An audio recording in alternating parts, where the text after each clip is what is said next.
ಬೆಂಗಳೂರಿನ ಎಲ್ಲ ಭಾಗದ 70 ಕಾರ್ಖಾನೆಗಳ ಕಾರ್ಮಿಕರು ಇಲ್ಲಿ ಸೇರಿದ್ದಾರೆ. ನಾವು BMRCL ಅಂದರೆ ಮೆಟ್ರೋ ರೈಲನ್ನೇ ಬಾಯ್ಕಾಟ್ ಮಾಡಬೇಕಾಗತ್ತೆ ಅಂತ ಒಂದು ಸಂದೇಶವನ್ನು ಬೆಂಗಳೂರಿನ ಜನರಿಗೆ ಕೊಡಬೇಕು. ಮತ್ತೆ ಈ ಫೇರ್ ಫಿಕ್ಸೇಷನ್ ಕಮಿಟಿ ಇದೆಯಲ್ಲ, ಇದೊಂದು ಅವಿವೇಕದ ಕಮಿಟಿ ಅಂತ ನಾನು ಇದನ್ನು ಖಂಡಿಸ್ತೇನೆ. ಇದ್ರ ದುಷ್ಪರಿಣಾಮ ಜನಸಾಮಾನ್ಯರ ಮೇಲೆ ಆಗ್ತಾ ಇದೆ. ನಮಗೆ ಏಕಾಏಕಿ ತಿಂಗಳಿಗೆ 6,000 ರೂಪಾಯಿ ಎಕ್ಸ್ಟ್ರಾ ಆಗ್ತದೆ. ಒಂದು ವಾರದ ಒಳಗಡೆ ತಾವು ದರ ಪರಿಷ್ಕರಣೆ ಮಾಡದೇ ಇದ್ದರೆ ನಾವೆಲ್ಲ ಮೆಟ್ರೋ ನಿಲ್ದಾಣಗಳಲ್ಲಿ ಎಲ್ಲ ಮೆಟ್ರೋ ಪ್ರಯಾಣಿಕರಿಗೆ ಕರೆಯನ್ನು ಕೊಡ್ತೀವಿ. ನಿಮ್ಮ ಜನವಿರೋಧಿ ನೀತಿಯನ್ನು ನಾವು ಅವರಿಗೆ ಮುಟ್ಟಿಸ್ತೀವಿ. ನಾನು ಧರಣೇಶು ಜನಾಂದೋಲನ ಸಂಘಟನಾ ವೇದಿಕೆಯ ಸಂಚಾಲಕ ಆಗಿದ್ದೀನಿ. ನೋಡಿ, ಮೆಟ್ರೋ ಪ್ರೈಸನ್ನು ಜನರನ್ನು ವಿಶ್ವಾಸಕ್ಕೆ ತೆಗೆದುಕೊಳ್ಳದೆ, ಜನರ ಸ್ಥಿತಿಗತಿಗಳನ್ನು ಅರ್ಥ ಮಾಡ್ಕೊಳ್ಳದೆ, ಮತ್ತು ಈ ಪ್ರೈಸ್ ಏರಿಕೆ ಆದರೆ ಏನಾಗಬಹುದು ಅಂತನ್ನೋದನ್ನು ಯಾವುದನ್ನು ಪರಾಮರ್ಶೆ ಮಾಡ್ದೇನೆ, ಜನರ ಅಭಿಪ್ರಾಯಕ್ಕೆ ಯಾವುದೇ ರೀತಿ ಒಂದಿಷ್ಟು ಗೌರವವನ್ನು ಕೊಡದೇನೆ ಪ್ರೈಸ್ ಹೈಕ್ ಮಾಡಿರೋದಿದೆಯಲ್ಲ, ಅದನ್ನು ನಾವು ವಿರೋಧಿಸ್ತಿದ್ದೀವಿ. ಇವತ್ತು ನಾವು ಒಂದು ದಿನದ ಪ್ರತಿಭಟನೆಯನ್ನು ಹಮ್ಮಿಕೊಂಡಿದ್ದೀವಿ. ಸುಮಾರು ಬೆಂಗಳೂರಿನ ಎಲ್ಲ ಭಾಗದ 70 ಕಾರ್ಖಾನೆಗಳ ಕಾರ್ಮಿಕರು ಇಲ್ಲಿ ಸೇರಿದ್ದಾರೆ. 70 ಕಾರ್ಖಾನೆಗಳ ಕಾರ್ಮಿಕರು ಇವತ್ತು ವರ್ಕಿಂಗ್ ಡೇ ಆದರೂ ಸಹಿತ ಈ ಇಶ್ಯೂಗೋಸ್ಕರ ಅವರು ರಜೆಯನ್ನು ಹಾಕಿ ಕೆಲವರು ಶಿಫ್ಟನ್ನು ಮುಗಿಸ್ಕೊಂಡು ಬಂದಿದ್ದಾರೆ. ಈಗ ಮಾಡಿರುವಂಥ ಈ ಪ್ರೈಸ್ ಹೈಕು, ಇದರಲ್ಲಿ ಯಾವುದೇ ವಿವೇಚನೆ ಇಲ್ಲ, ಸೈಂಟಿಫಿಕ್ ಮೆಥಡನ್ನು ಮತ್ತು ಪಾರದರ್ಶಕತೆ ಇಲ್ಲ, ಸೈಂಟಿಫಿಕ್ ಮೆಥಡನ್ನು ಅನುಸರಿಸಿಲ್ಲ. ಮತ್ತು ಕೇಂದ್ರ ಮತ್ತು ರಾಜ್ಯ ಸರ್ಕಾರಗಳು ಎರಡೂ ಸಹ ಅಂಡರ್ಸ್ಟ್ಯಾಂಡಿಂಗಲ್ಲಿ ಮಾಡ್ದಂಗಿದೆ. ಹಾಗಾಗಿ ಇಬ್ಬರೂ ಸಹ ಜನರ ಮೇಲೆ ಹೊರೆಯನ್ನು ಹೇರಿವೆ. ಯಾಕಂದರೆ ರಾಜ್ಯ ಸರ್ಕಾರನೂ ಪ್ರಸ್ತಾವನೆ ಅದರಲ್ಲಿ ಮಧ್ಯಪ್ರವೇಶ ಮಾಡಿಲ್ಲ. ಕೇಂದ್ರದವರು ಹೇಳೋ ಪ್ರಕಾರ ಇವರು ಪ್ರಸ್ತಾವನೆ ಸಲ್ಲಿಸಿದ್ದಾರೆ ಅಂತ. ಇವರು ಸಲ್ಲಿಸಿದ್ದನ್ನು ಒಪ್ಕೋಬೇಕು ಅಂತ ಏನಿಲ್ಲ. ಕೇಂದ್ರದವರು ಅವರ ಸರ್ವೆಯನ್ನು ರಿಪೋರ್ಟನ್ನು ಕಲೆಕ್ಟ್ ಮಾಡಿ, ಇಲ್ಲ ನೀವು ಅದು ತುಂಬ ತೊಂದರೆ ಆಗುತ್ತೆ ಜನರಿಗೆ, ಆ ಪ್ರೈಸನ್ನು ಹೈಕ್ ಮಾಡಿದ್ರೆ ಈ ಪ್ರಸ್ತಾವನೆ ನಾವು ಒಪ್ಪಲ್ಲ ಅಂಥೇಳಿ ಕೇಂದ್ರದವ್ರು ಹೇಳ್ಬೋದಾಗಿತ್ತು. ಕೇಂದ್ರದ 5 ಅಧಿಕಾರಿಗಳು, ರಾಜ್ಯ ಸರ್ಕಾರದ 5 ಅಧಿಕಾರಿಗಳು ಕಮಿಟಿ ಬೋರ್ಡ್ ಆಫ್ ಡೈರೆಕ್ಟರ್ಸಲ್ಲಿದ್ದಾರೆ. ಇವರು ಈ ಸರ್ಕಾರದ ಸಹಮತ ಇಲ್ಲದೇನೆ, ಸರ್ಕಾರದ ಒಪ್ಪಿಗೆನೇ ಪಡ್ಕೊಳ್ಳದೇನೆ ಇದಕ್ಕೆ ಕಮಿಟಿ ಈ ಫೇರ್ ಹೈಕಿಗೆ ಅಪ್ರೂವಲ್ ಕೊಡೋ ಸಾಧ್ಯನೇ ಇಲ್ಲ. ಮತ್ತು ಈ ಫೇರ್ ಫಿಕ್ಸೇಷನ್ ಕಮಿಟಿ ಇದೆಯಲ್ಲ, ಇದೊಂದು ಅವಿವೇಕದ ಕಮಿಟಿ ಅಂತ ನಾನು ಇದನ್ನು ಖಂಡಿಸ್ತೇನೆ.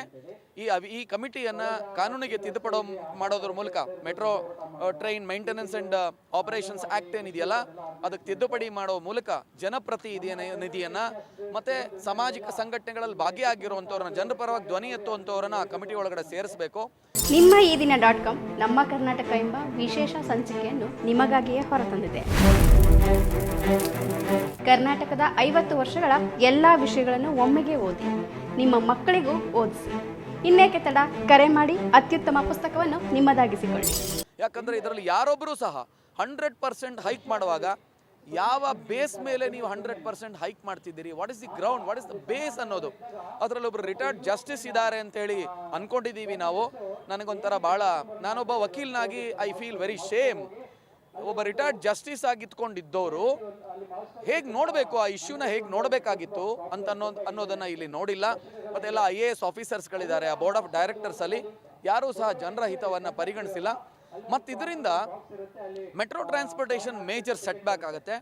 ಇದನ್ನು ಬಳಸ್ತಿರೋರು ವಿದ್ಯಾರ್ಥಿಗಳು, ಬೇರೆ ರಾಜ್ಯದಿಂದ ಬಂದಿರೋ ವಿದ್ಯಾರ್ಥಿಗಳನ್ನು ಸೇರಿ ಇಲ್ಲಿರೋ ಬಹಳಷ್ಟು ವಿದ್ಯಾರ್ಥಿಗಳು.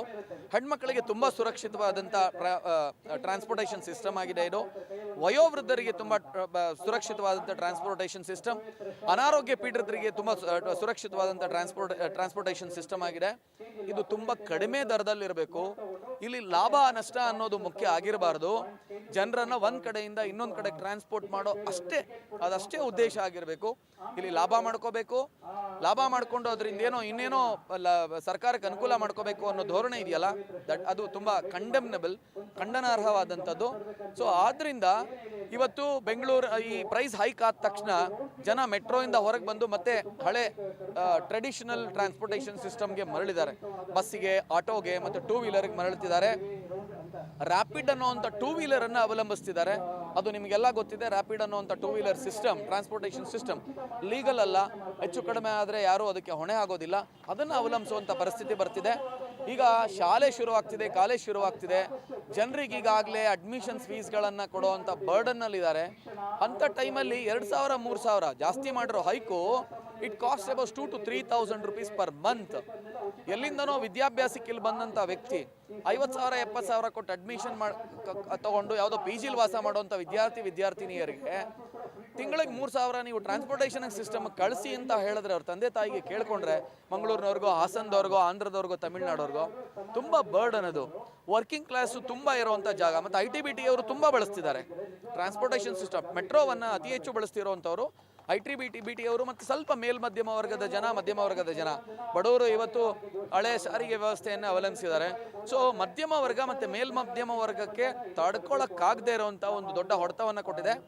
ಮತ್ತು ಇದೆಲ್ಲ ವೆಲ್ ಪ್ಲ್ಯಾನ್ಡ್ ಅಂತ ನಮಗನ್ಸುತ್ತೆ. 100% ಏರಿಸೋದು, ಆಮೇಲೆ ಜನ ಆಕ್ರೋಶ ಬಂದ ತಕ್ಷಣ ನಾವು ರಿಡ್ಯೂಸ್ ಮಾಡಿದ್ದೀವಿ ಅಂತೇಳಿ ಒಂದು 30% ಡಿಕ್ರೀಸ್ ಮಾಡುವಂಥದ್ದು, ಇದೆಲ್ಲ ವೆಲ್ ಪ್ಲ್ಯಾನ್ಡ್ ಅಂತ ಅನಿಸುತ್ತೆ.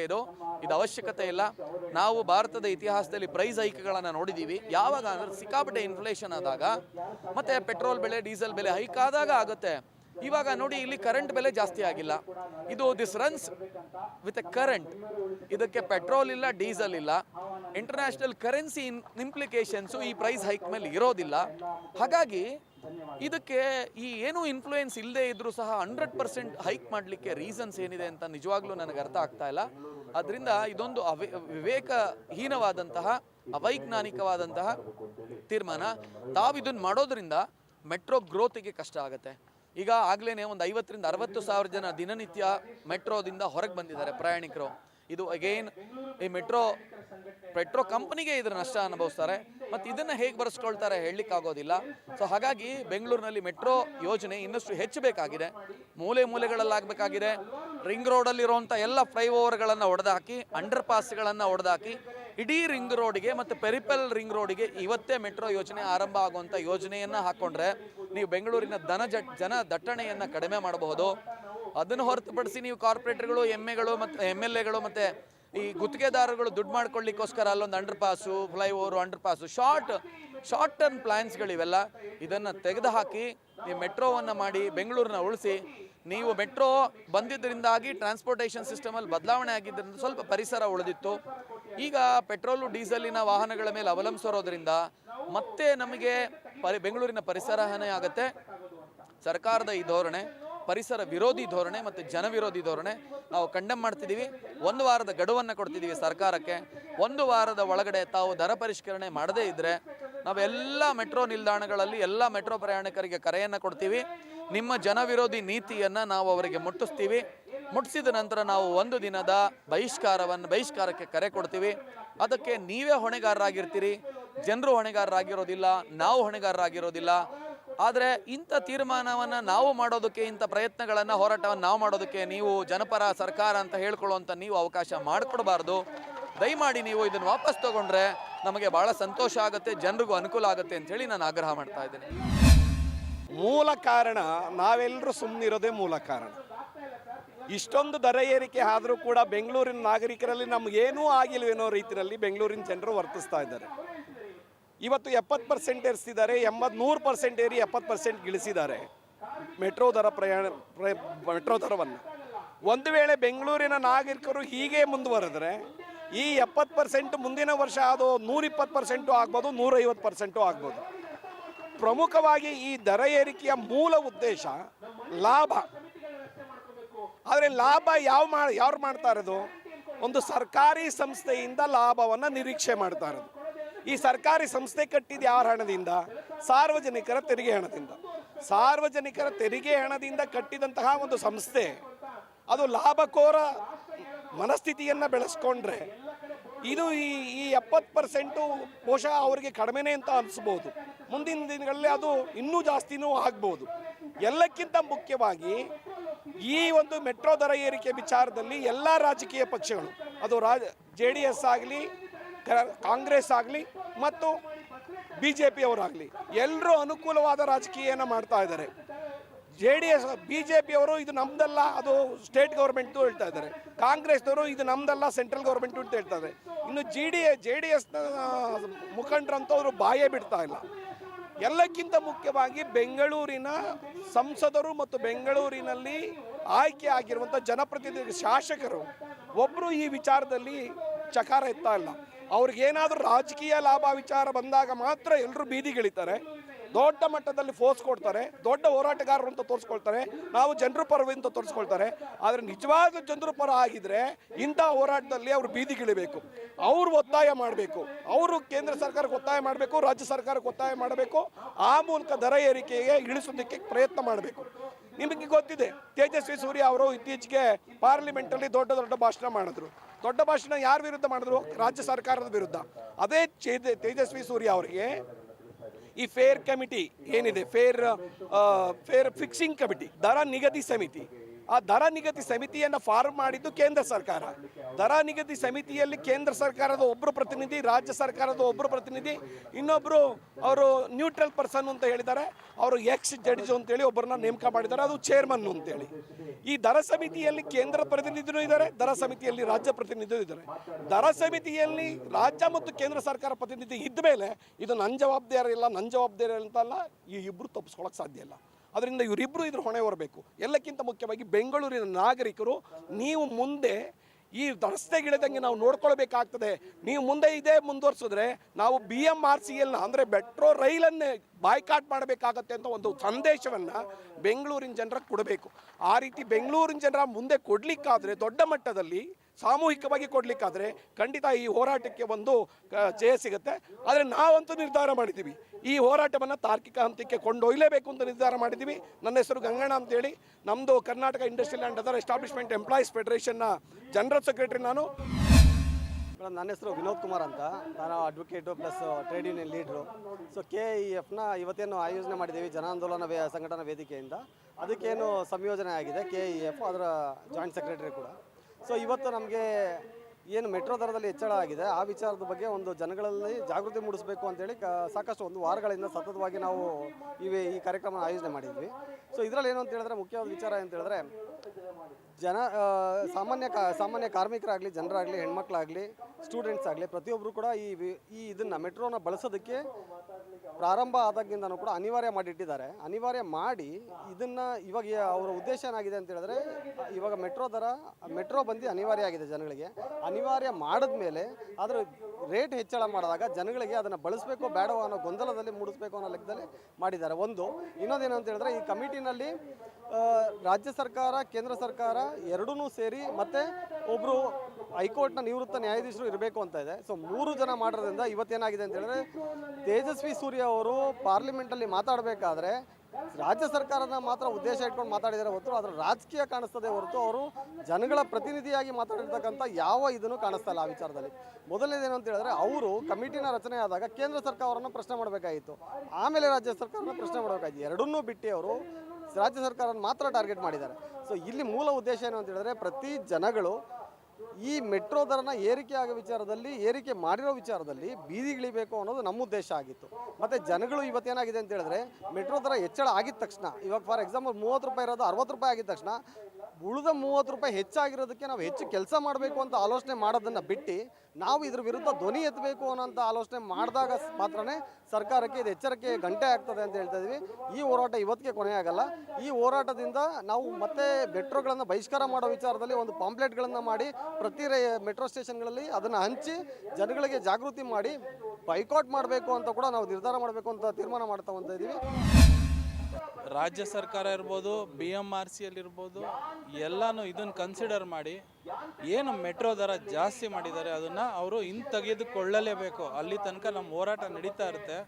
ಯಾಕಂದರೆ ನಾವು ಇಲ್ಲಿ ನಮ್ಮ ಜೀವನ ಸಾಗಿಸ್ತಾ ಇದ್ದೀವಿ. ಈ ಮೆಟ್ರೋ ದರ ಹಿಂಗೆಲ್ಲ ಮಾಡಿದ್ರೆ ನಮ್ಮ ಮಕ್ಕಳು ಸಹ ಇದರಲ್ಲೇ ಓಡಾಡ್ತಾ ಇದ್ದಾರೆ. ಮಕ್ಕಳಿಗೆ 25 ರೂಪಾಯಿ ಇರೋ ಚಾರ್ಜು 50-60 ರೂಪಾಯಿ ಮಾಡಿದ್ದಾರೆ. 3 ಜನ ಮಕ್ಕಳು ಓಡಾಡ್ತಾರೆ ಮತ್ತು ನಾನು ಓಡಾಡ್ತೀನಿ. ನಮಗೆ ಏಕಾಏಕಿ ತಿಂಗಳಿಗೆ 6,000 ರೂಪಾಯಿ ಎಕ್ಸ್ಟ್ರಾ ಆಗ್ತಾಯಿದೆ.